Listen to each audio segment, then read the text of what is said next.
The Bible is the most widely read book in the history of the world, far outselling any other book, with 3.9 billion copies sold over the past 50 years. Many believe it contains the actual Word of God. But many people don't realize that over the past 2,000 years, this sacred text has changed a great deal. No first edition exists. Well, we have our copies, the first of which were made hundreds of years after the events supposedly took place. For the first 100 to 200 years, copies of the Bible were made by hand, and not by professionals. This led to many errors, omissions, and most importantly, changes.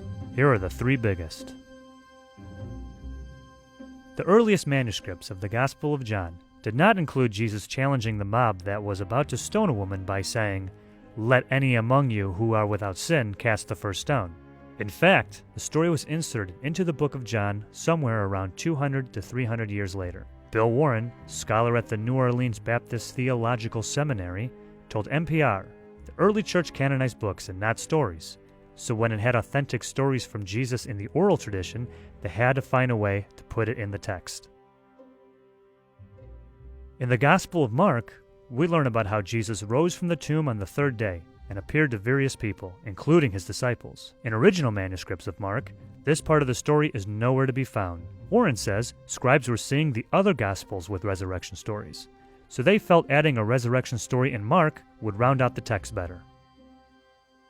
In the Gospel of Luke, Jesus' dying plea for his executioners to be forgiven, for they know not what they are doing, was not originally intended to describe the actions of the Romans. According to Bart D. Ehrman, the author of Misquoting Jesus, the story behind who changed the Bible and why, in earlier versions it was meant to refer to the Jewish leaders who had sentenced him to death. He told NPR this was a problem for Christians in the 2nd and 3rd centuries, who believed God hadn't forgiven the Jews and still blamed them for killing Jesus.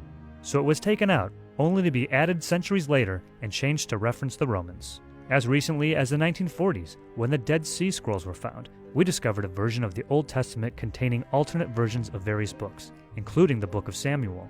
Scholars continue to argue about many aspects of the Bible and how it's changed over the centuries.